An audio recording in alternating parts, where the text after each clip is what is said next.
Welcome, listeners, back to another episode of the SDSU podcast. This is episode 143. I'm your host, Andre Haghverdian. As you can see, I am solo tonight. Mr. Paul Garrison has the night off.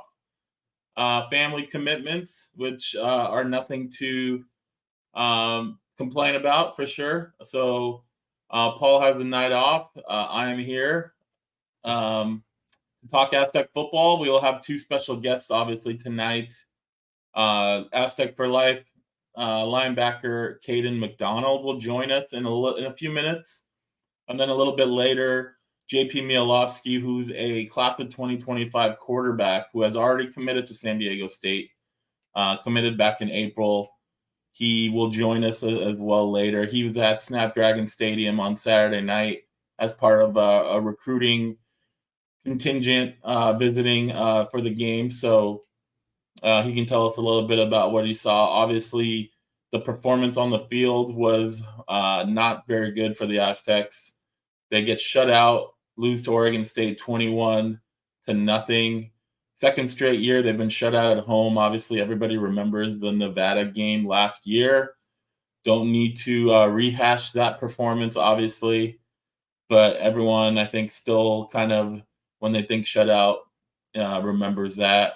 If you haven't already, make sure to check out my recap of the game on eastvillagetimes.com. And then my buddy Paul sent out an article on Monday morning with his analysis, very detailed, a lot of good nuggets in there. If you have not read either of them, please do check it out, eastvillagetimes.com.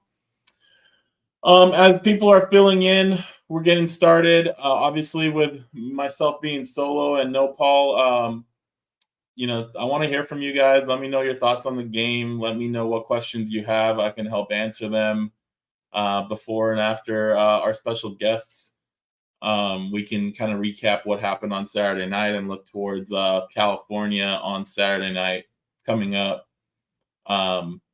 Ultimately, I think if you told me a Sean Lewis Aztecs team would get shut out at home in a game, I probably would have taken the bet that that would not happen. I think that's the biggest surprise with an offensive-minded head coach, considering the Aztecs just came from a very defensive-minded head coach for the past 15 years. It's surprising, disappointing. There was a lot that went wrong offensively in that game. There was a huge turnover in the third quarter that could have potentially turned the tide in the game, but doesn't change the fact that for the majority of the game, if not the entire game, the Aztecs were dominated at the line of scrimmage. They lost a time of possession battle 41-19, which is pretty lopsided. They gave up 237 rushing yards to Oregon State.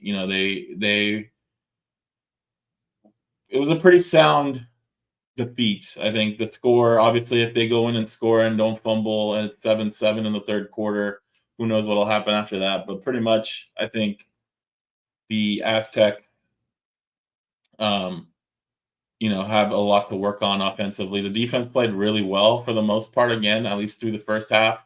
I think they just got worn down as time went on, for sure, in that game.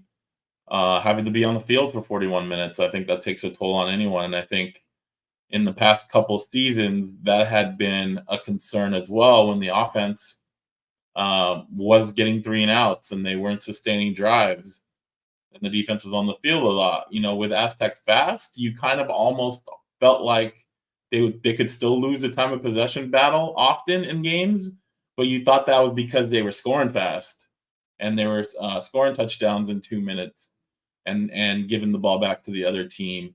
But that wasn't the case on Saturday night, obviously.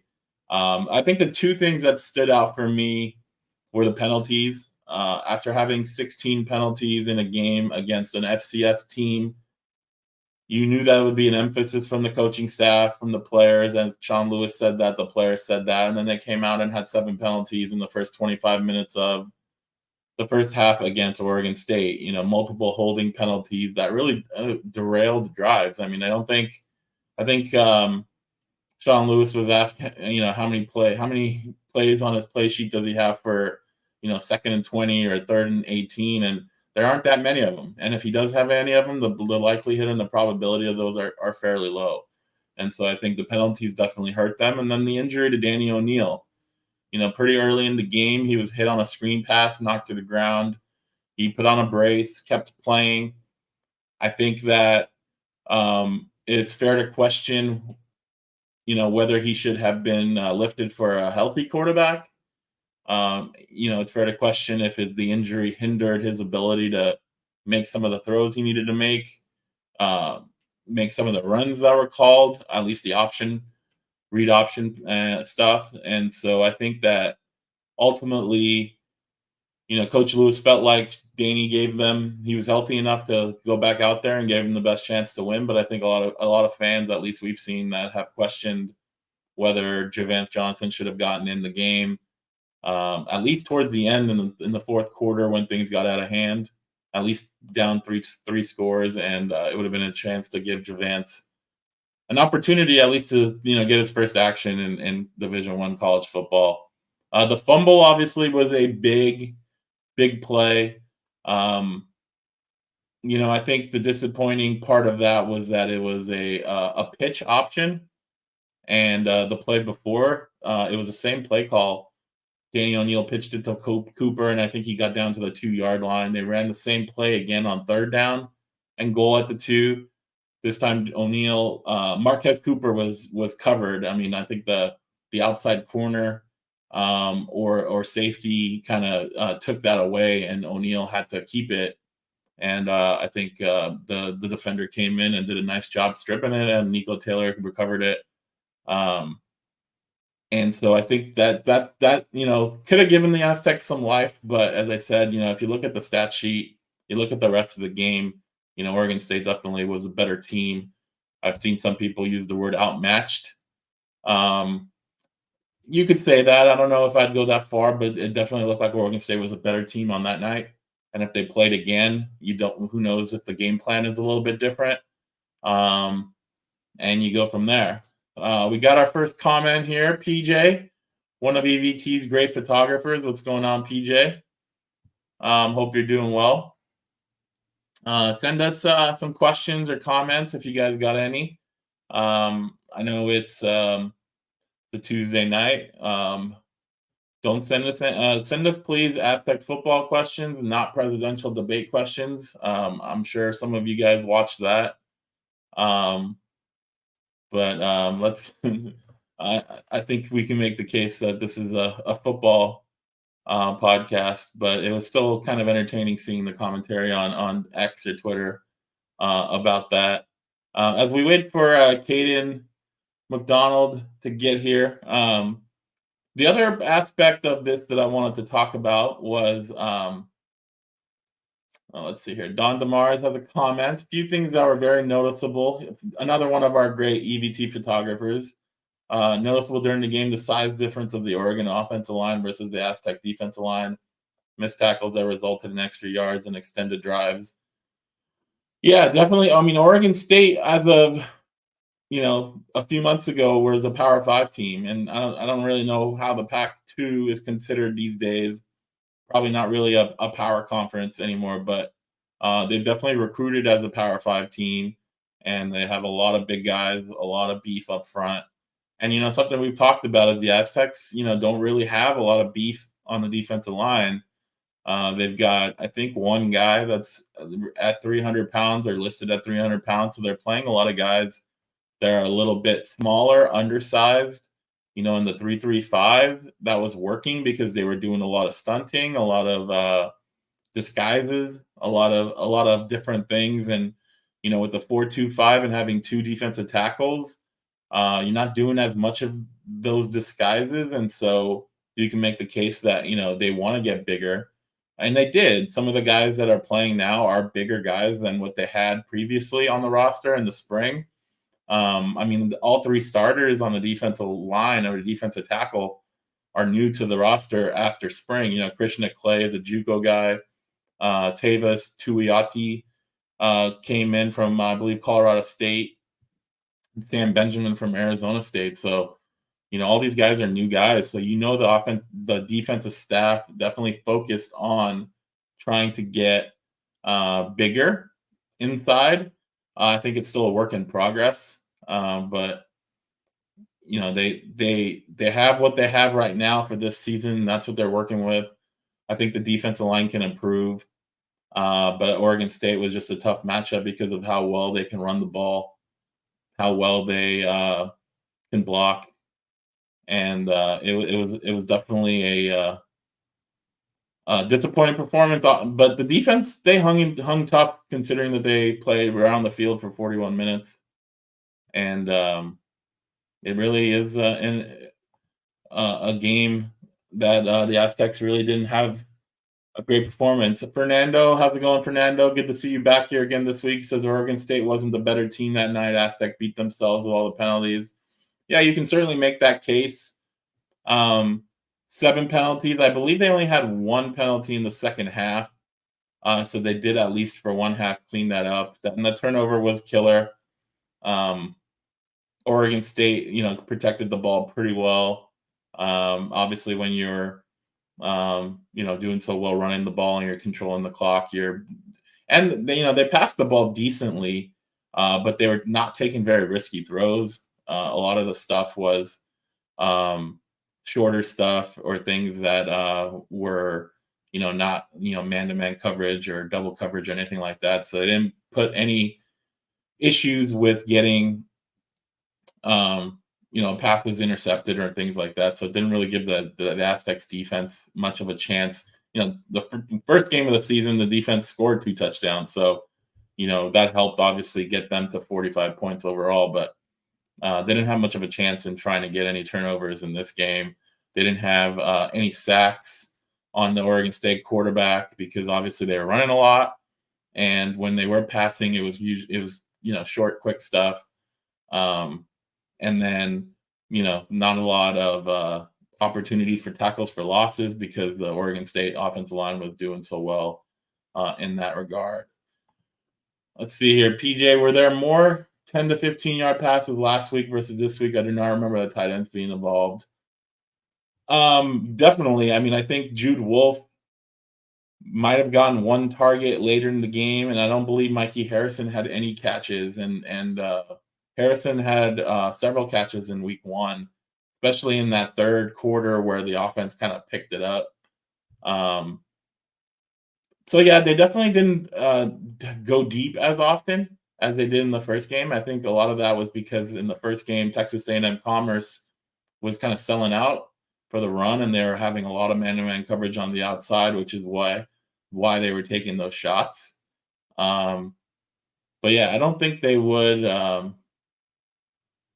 They were as aggressive passing the ball, and then I don't know if Danny O'Neill's injury impacted the play calling to the point where they didn't want him to have deeper dropbacks or hold the ball to give guys going downfield longer. So it's harder to say without knowing exactly what the story there is.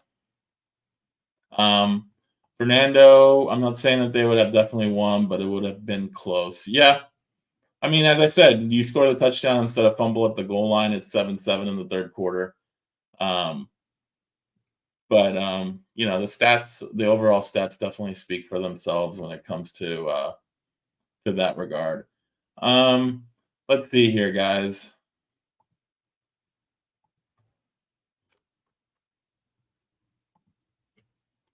What do we have here? Let me know your thoughts on Danny O'Neill, him staying in the game. I know a lot of fans were upset about not just O'Neill being in the game, but basically running 3 times at the end of the game instead of trying to move down the field when they had the ball at midfield after a short punt. Let me know your thoughts on that because I think the game was probably out of reach, but it's still valuable reps. And if they felt like Danny O'Neill, it was better to have him hand off and not take injury risk, then you get to the point where should you have had another quarterback in there. It'll be curious to see how practice goes this week. Who's taking first team reps, who's taking, if Danny O'Neal is, um,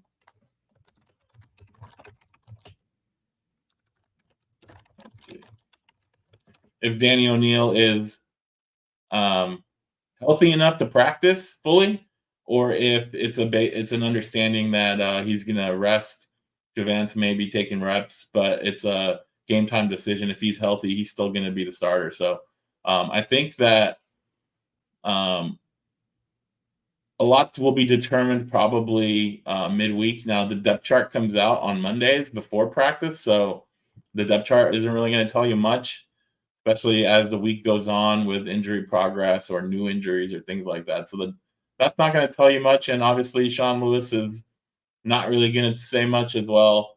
He has a coaches show with 7:60 a.m. I believe on Thursday nights. So he may get asked about Danny O'Neal's health status or who's going to be the starter. So we'll probably have to wait for that. But with so much of the media and the practices being limited to media, it's really hard to say how that's going to go. Um, let's see here. The other interesting thing to look at for the team is left guard.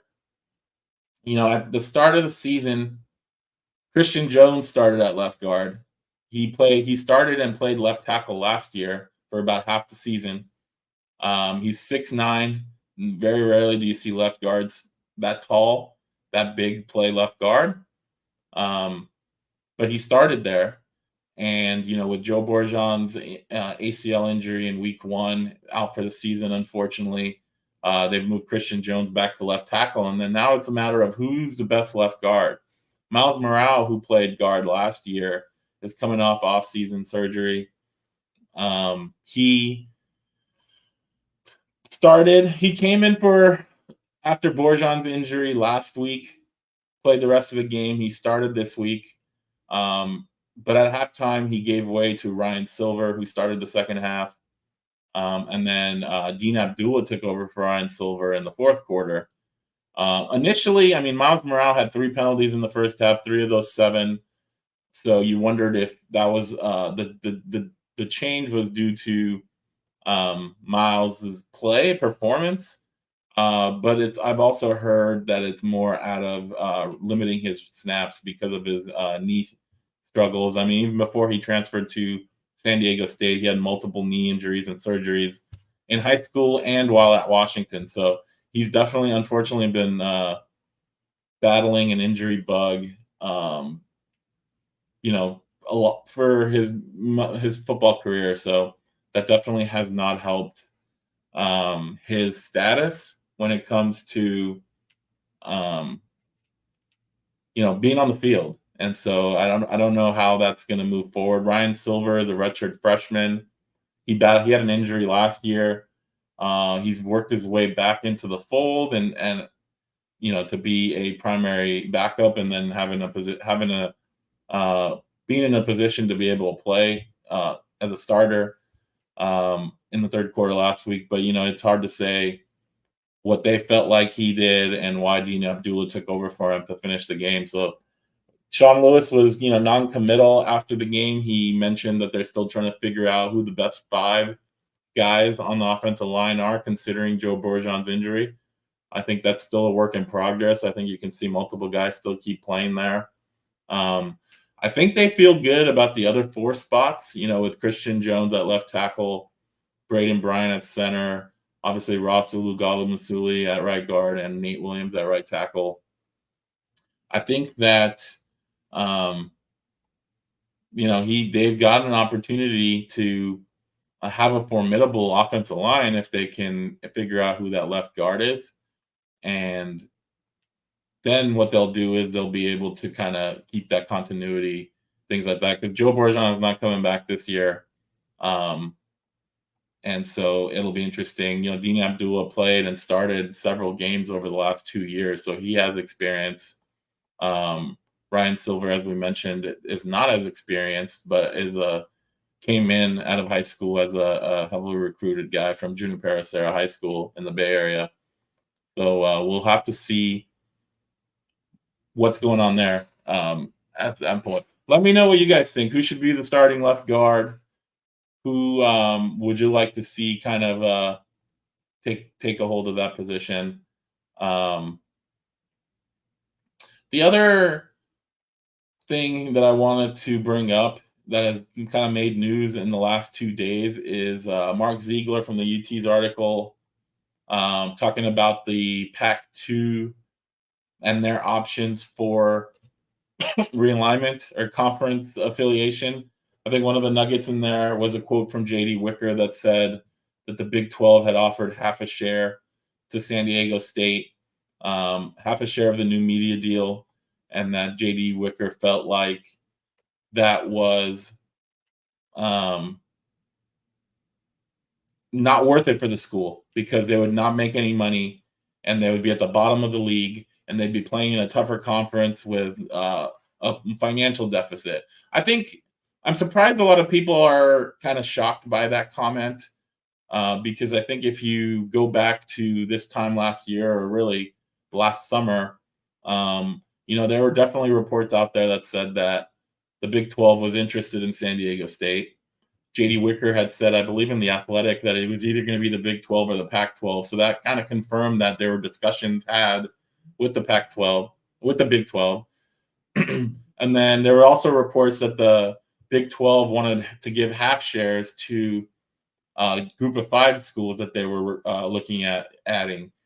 So I think you put all that together, what JD Wicker said this week in Mark Ziegler's article isn't necessarily news or the news that it kind of jumped out and made it to be.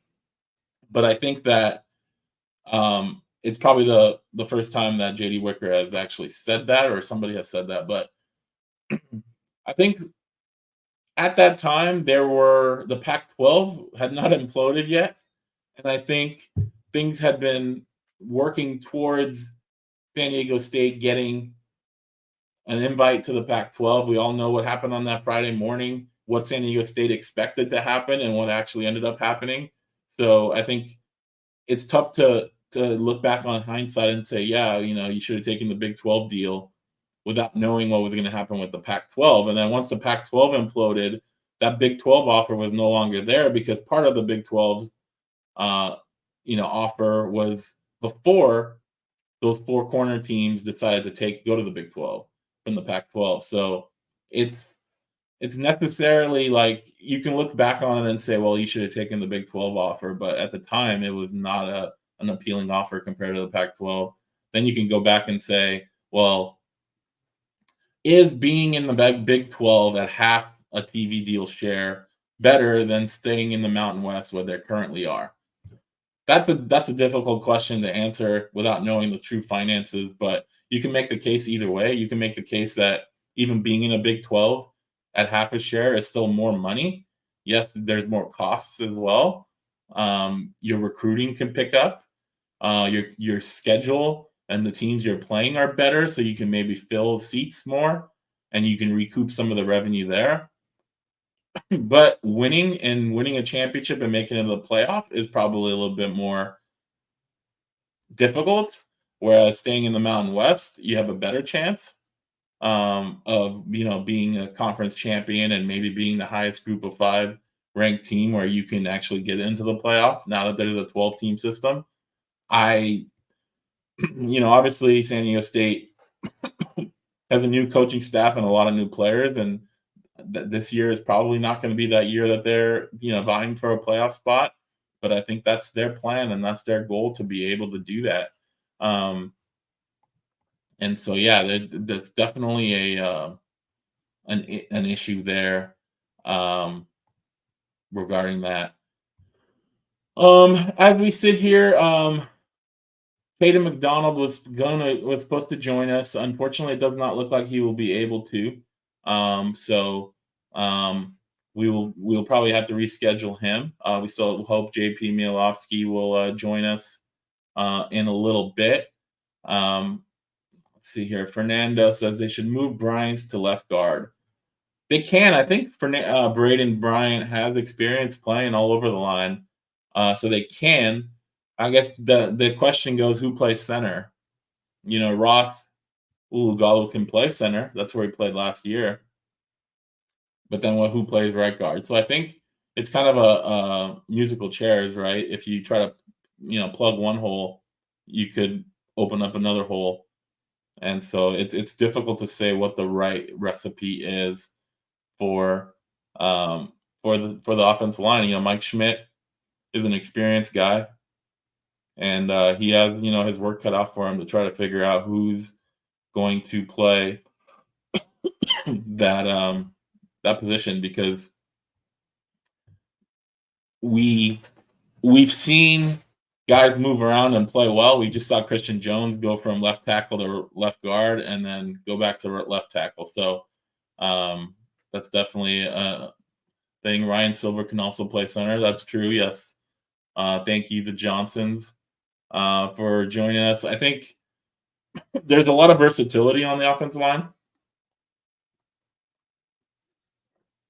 Finding that, finding the best five, I think you'll hear that from any offensive line coach or any head coach. It's not a matter of like just finding the best left tackle or the best left guard or the best center, but it's finding the five best that fit together and work together as a team and work with the offense and the quarterback and the tight ends and the wide receivers.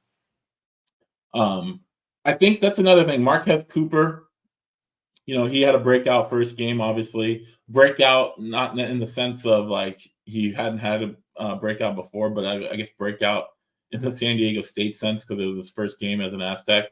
Um, he had 53 yards on 13 carries, which is not bad in itself. But going back to the penalties, I think he had at least 2 runs of over 10 yards that were called back due to holding.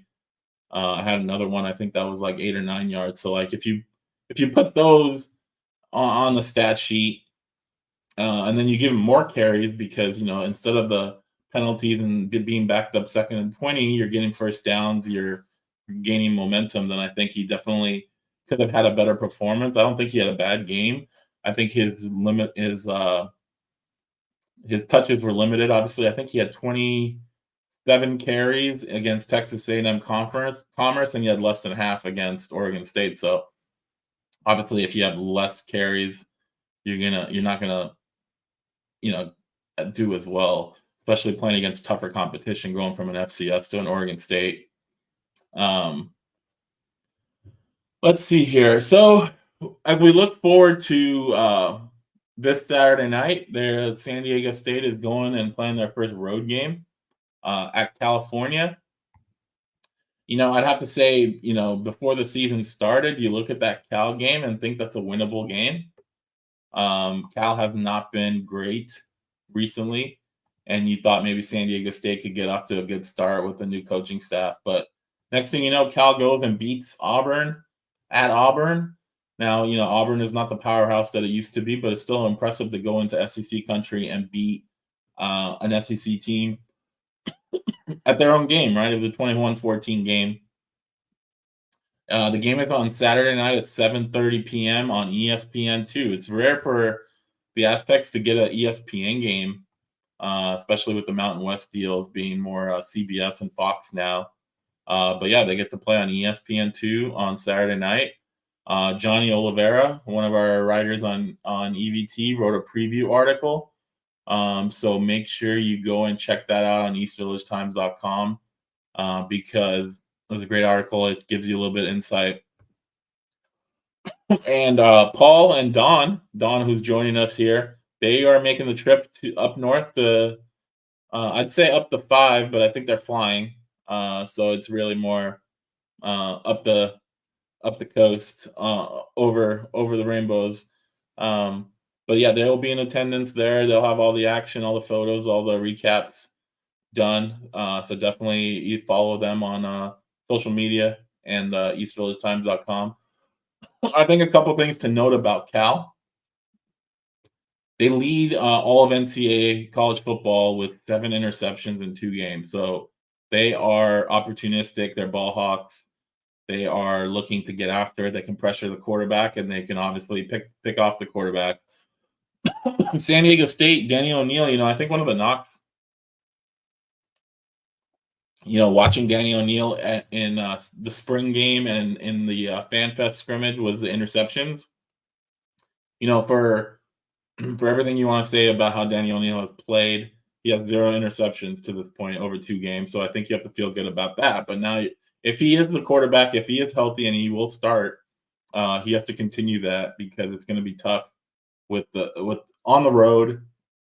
I don't know if you can consider Cal Memorial Stadium a loud environment or a venue, but they'll be with considering that they got off to a good start and they beat Auburn. I think you should expect a decent crowd, a good student section, considering how the team has done. So that's going to be a challenging environment, whether it's Danny O'Neal, whether it's Javance Johnson, who has never taken a snap in Division One, and then AJ Duffy, who did play for Florida State, but doesn't have a ton of experience. Whoever is at quarterback is going to have to deal with that, and protecting the ball is going to be key. Slow starts. I mean, Sean Lewis owned it. He said his game plan and his effectiveness has to be better, and he's right. I mean, the way the team has come out in the first half of both games has been pretty bad. And I think that they're going to have to start fast. I know Aztec Fast is the name of the game for this team. Nothing about it really has been fast, other than maybe getting off the field fast. But they're going to have to get first downs, sustain drives, run the ball, pass the ball, obviously. One of the things I think Danny O'Neal, the first game, didn't run too much. I think he had one big run in the second half, but other than that, he kind of kept handing it off and throwing, and he ran more against Oregon State, which is kind of ironic with a banged up knee. But seeing what the game plan is in terms of those options, if he is the quarterback, I mean, I think people can make the case that Javance Johnson is more athletic, faster than Danny O'Neal. He's bigger. And so I think if Javance Johnson is getting snaps in this game, you could see his legs be more of a threat to the defense, and maybe open up some of the play action and the playbook a little bit. PJ says the fastest 3 now in the West. Yeah, I mean, I saw some jokes about that on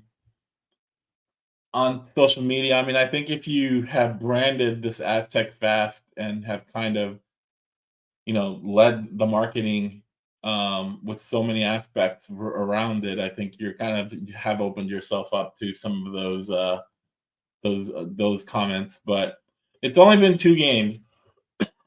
I think the fact that I saw some people necessarily already talking about Sean Lewis being a poor hire, about it was a mistake, Aztec Fast. He's pointing out his Kent State record. I think all of that stuff after 2 games is kind of nonsense. I think especially people that were happy with the hire and applauded Sean Lewis for all the things he did in the offseason. I think definitely there were some people, not a lot, that didn't like the Sean Lewis hire, and maybe those people can speak out and say that, yeah, this is what we meant. But I think 2 games is not a fair assessment on anybody, let alone a head football coach at D1 level. I think they've got a tough schedule. I mean, they play Cal, they play Central Michigan, so they've got 2 road games now coming up. And then they start a conference schedule. It's only 7 games this year, but you got to go to Boise, you got to go to UNLV, who are the 2 best teams. So you're getting the 2 best teams on the road. And then you've got, your Air Force. You go to Wyoming as well, which is with elevation is always a tough place to play. So there's a lot that can go wrong if things have not been fixed, right? Penalties, slow starts, forcing turnovers on defense, I think are crucial areas that the team needs to definitely work on. Fernando says, other than penalties, what are the team's biggest area of opportunity? Um, I would say offensively, um, making big plays. I think for as much as people were talked about Danny O'Neil overthrowing receivers in the first game and missing receivers in the second game, I think some of the wide receiver drops hurt just as much. So I think it works both ways. You got to throw the ball and you got to catch the ball. And I think you can say some of the throws he made in both of those games were great throws that could have been big plays and they were dropped. So I think that the wide receivers do need to improve making plays as well because when you have those opportunities, you get those shots. When you're playing Texas A&M Commerce, no disrespect to them, you have your opportunities, right? You're going to be able to kind of um, start slow, make your mistakes, but you'll have the opportunities to fix it. Then you get to Oregon State, and those opportunities are maybe the only two or three you're going to get all game. So you need to connect. So I think the wide receivers, which I think is actually a very deep and talented group, have somewhat not shown up so far. Makai Shaw, I'm not sure what his injury status is. He did have a hamstring injury towards the end of fall camp or middle to end of fall camp. Um, he's been returning punts, but he hasn't really been getting a lot of wide receiver snaps.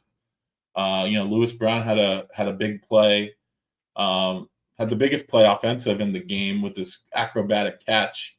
Um, but didn't really get many other targets. I think Sean Lewis said he's got to get more targets. They got to look to him more. So I do think that off the wide receivers need to step up as well. And then on defense, it's really just causing havoc. Um, the defensive line, the edges haven't really gotten home. I mean, they did have a bunch of sacks against Texas A&M Commerce, but nothing against Oregon State. I think tackles for losses, getting disruptive plays, things that the 3-3-5 was really good for. Um, Tackles for losses, turnovers, things like that to help out the offense. I think are is the biggest area of opportunity there. All right, PJ says 2 games is not enough to judge. His track record since he has been here is second to none. He has a plan as mid before the season that will take some time. Yeah, I mean, he did say the offense, this kind of offense typically takes until week 4 to 6 of the second year, right? I think with the NIL era and how you can turn rosters over overnight, basically, I think that some fans, and rightfully so, because we've seen other teams do it, expect it to happen faster. I mean, I think UNLV's turnaround last year under Coach Odom obviously was an eye opener because they did it literally in one off season with a new coaching staff. Um, Obviously, they had a great freshman quarterback who came in and lit the stage on fire, and now he's at USC, even though he's back up to Miller Moss. But UNLV did it last year in this conference, so I think a lot of people point to that and say they can do it. Why can't we do it? We have a similar type of fast offense. We had 40 something new players come in, but it doesn't always work out the same everywhere. Um, you know, it's tough to say that Coach Lewis came in thinking this year was a wash because I don't think any coach would necessarily look at it that way, and I don't think Coach Lewis did. But he's got a 5-year contract. It's a big turnaround with so many new players on the roster. They obviously brought in, Danny O'Neil, who was his recruit at Colorado. They brought in AJ Duffy, but a lot of people felt like, and us on this show said, not bringing a veteran quarterback into the fold to compete with these guys might kind of hinder the success of this season. Now you can look at it that if you bring in a veteran quarterback and he starts and he plays all season and he's only got 1 year left, and then suddenly he's gone, and you've got the quarterbacks who didn't get a chance to play now have to get their experience new. So you can make the case that having your freshman quarterbacks or your play and get experience now is going to help for next year. So we'll see there. Speaking of quarterbacks, we got a special guest in the house. One of the things about Snapdragon Stadium and the game on Saturday was there were a lot of recruits there. Over 30 players that have been offered by San Diego State, 10 commits. One of those guys was JP Mialovski, quarterback from What's Millikan up? High School in Appreciate Long. you having me on. JP, can you hear me? Yeah, I can hear you. Cool. We bumped into each other briefly in the elevator after the game. Yeah, we did. So we could say we've met before, but it was pretty quick. How's your night going, and what can you tell us about your experience at Snapdragon on Saturday night? It was good. We made the trip down to Snapdragon Saturday night, and actually went to the Texas A&M Commerce game as well the week before. I got to see a really awesome win, and just getting to meet these recruits, and especially the commits, and getting to hear like their story and why they committed, and getting to mingle with these guys was just really cool to see them, and obviously see Coach Lewis and Coach Matty J as well. So it was really awesome, really good experience. How, like, when you get invited to these games, like, what's kind of the order of events for a recruit? Like, what goes on, like, pregame, during the game, and postgame? So yeah, so they'll bring us in. They have a little waiting area for us, and we'll eat some food, and they call it the mingling area. So we get together with all the recruits and just talk, and get to introduce myself to all these guys that I've never met in person, but have talked to either on social media or through text messages, and just getting to meet these guys in person is really cool, and they have a really great staff, and they do a really good job. So that's kind of what we do before the game. Did you have a chance to visit Snapdragon before this season? Yeah, so right before I committed, actually, on my official visit, we got to go to Snapdragon, obviously, and Cool. that was a really cool experience as well, and that was really awesome. That the way they welcomed me with open arms. Were you being recruited by San Diego State before the new coaching staff came in, or was Yeah, that? yeah. So I was. So Coach Lindley actually offered me before Yeah. the new coaching staff came through. So I think he passed my name along, and they made the decision to offer me. So you mentioned, Coach Matty J and Sean Lewis. After the game, all the recruits kind of came down in that little suite area right outside the press conference room. After, it's probably more jovial for the coaches after a win versus a loss, like Saturday night. Like, is it awkward talking to them after the game when they're probably a little upset or pissed, like, with how the game went? How did that go? Yeah, I talked to Coach Matty J after the game. It was definitely a little bit different than the conversation we had after Texas A&M Commerce. But we just talked about the game, and what he thought kind of went wrong, or what he thought his collective thought on the game, and I told him what I thought about it, and then he talked to me about my game that we had on Friday night. But we try to stay away from the negatives and focus on the positives, and that's kind of what we were focusing on, what we were talking about after the game. So it wasn't too negative of a conversation. Nice. So you committed to San Diego State back in April. What was it that made you choose San Diego State as your college school?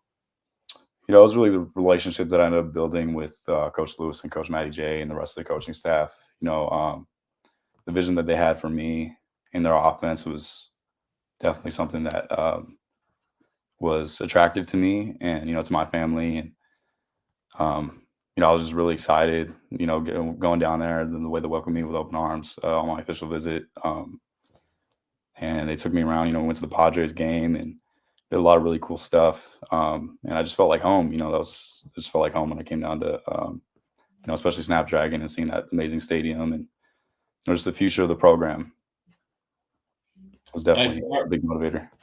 Are you a baseball fan? No, I'm not. Sadly, I didn't play baseball growing up, but it was really cool. That was actually my first baseball game I've ever been to, so it was really cool to be there with Coach Matty J and Coach Lewis and the coaching staff. So it was really, really good experience. Nice. What in this kind of college recruiting world, uh, just committing to a school doesn't keep other schools from trying to still talk to you. You know, how rampant is other programs trying to talk to you and get you to change your mind? They've kind of backed off because I've told them that this is home and this is where I belong, and I made a commitment, and I don't plan on ever shying away from that commitment. So I'm committed to San Diego State. Obviously, we'll stay Mhm. committed, and I'm excited to get down there in January and get to work. So you're going to be an early enrollee. Yeah, I will. So I'm enrolling. I'll end up. Yeah, it's kind of complicated with the transfer rules and stuff like that in Yeah. high school, but I'll end up getting there in January, early January. The a lot of recruits we talk to, regardless of position, talk about how they want to come in and play right away. As a quarterback, obviously that's even more important. But you can look at the team right now and say a true freshman is playing and the backup is a redshirt freshman. There's evidence that the coaching staff will play the best guy. How intriguing is that for you coming into the program, having that, knowing that? And then what are your thoughts on, the quarterbacks that are on the roster right now?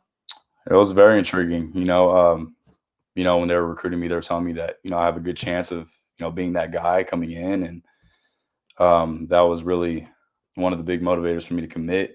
Is knowing that me believing in myself and seeing how they believed in me and seeing how I fit in their offense. That was really really big for me, and I'm just excited to get in there with that group of quarterbacks and learn from them, and getting there as an early enrollee is really helpful.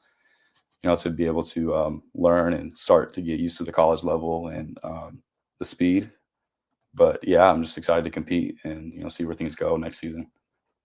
How would you describe your game, your style? I say I'm pretty dynamic, pretty well rounded. I can throw the ball really deep when I need to. Um, I feel like I can put the ball anywhere on the field, and I can also use my legs. I feel like I'm pretty athletic, and with extending the plays and running. So I think I'm just a pretty dynamic quarterback, and I can do pretty much everything a quarterback needs to do on the field. Is the offense you're running in high school similar to what Sean Lewis runs? Yeah, it is. So we run a spread offense. We throw the ball a lot, and we do a lot of RPO. Do a lot of RPO plays, a lot of RPO concepts. So that is that's going to help me get ready for Coach Sean Lewis's offense, and I feel like playing the season is really going to help out with that.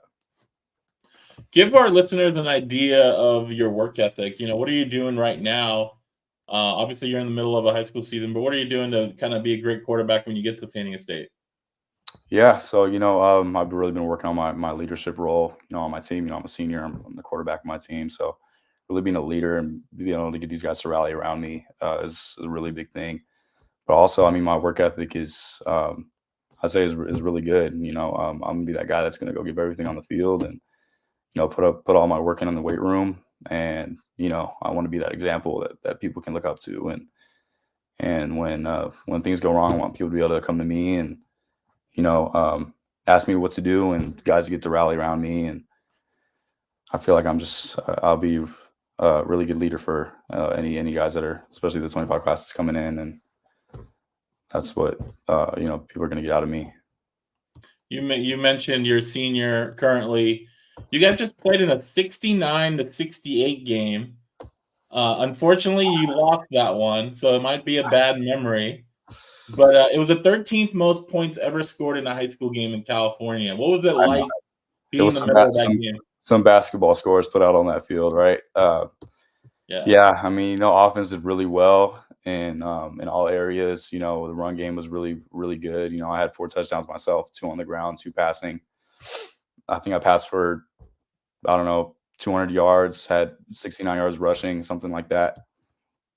It was just, we were struggling a lot on defense was really the thing. And, I mean, the defense was able to count on us for scoring points. And there was a couple times during the game where we were up 12, 14 points. And then, Mhm. we have 1 3 and out, and then the defense isn't able to stop them. So it's like it was a back and forth type of deal. But I had a 40-yard touchdown run to end the game, which I thought we would be able to seal the game off with that. We were up 68-61, I believe.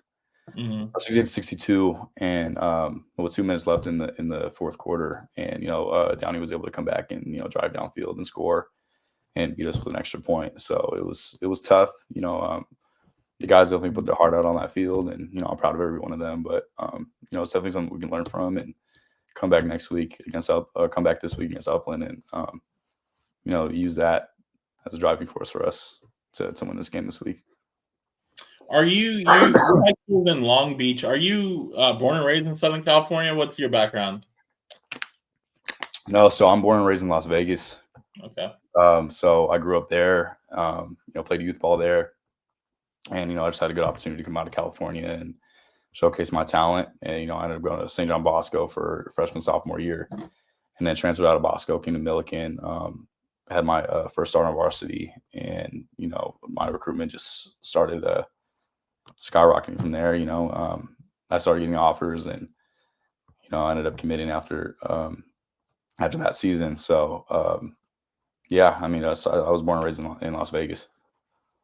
And Mialovski, what nationality is that? Russian. So I'm about 50-50 Russian and Italian. So mom's side is Italian, dad's side is Russian. First generation Russian on my dad's side, second generation Italian on my mom's side. Awesome. JP, we want to appreciate you taking the time out of your busy schedule. I know it's late on a Tuesday night. I appreciate you having me. Thank you so much. Yeah, we look forward to seeing you in the spring, obviously. Well, signing day first in December, and then early enrollee. So we look forward to seeing you out there and being an Aztec. Appreciate it. I'm excited. Can't wait to get started. Thanks for having me on. Appreciate it. All right, that was JP Mialovski, class of 2025 quarterback who is committed to San Diego State. You heard it from him. I mean, he's a talented quarterback. He can do a lot. And, when you look at a true freshman, Danny O'Neill starting for Sean Lewis, I think any quarterback that's coming in from high school to college feels like they can be that next guy. Next year is true freshman that plays at a quarterback. And so he's a talented guy. And we got to – obviously, we're sitting here in September. He's obviously very committed to San Diego State and signing in December and enrolling early. It always kind of boggles my mind about graduating high school early and going and playing college football, especially at quarterback, when you should still be in high school. But that's just how impressive a lot of these guys are. Danny O'Neill enrolled early as well. And so definitely. Oh, we got an appearance. Andre's a goat. Paul Garrison. I got to say, I'm not used to talking this much. And so I need you back here, Paul, next week because doing this solo, it's a lot of work. I wouldn't wish it upon anybody to be solo for sure. So we need you back, Paul. Everybody wants you back next week. Hopefully your evening was fun. All right, guys. I think that's gonna do it for us. For me, I guess. We want to thank JP Mialovski for joining us. We will be back next Tuesday for another live episode. We'll recap the Cal game. We'll look forward to the bye week. There's no game to look forward to next week in next week's show because the Aztecs will have a bye before going and taking Central Michigan at the end of September. So we will hopefully have some guests on next week. Apologize for not having Caden McDonald on. We will reschedule for him. Maybe we'll be able to get him on next week. But yeah, thank you guys for tuning in, as always, for listening, sharing, subscribing, following on all your favorite platforms, and we will talk to you guys next week.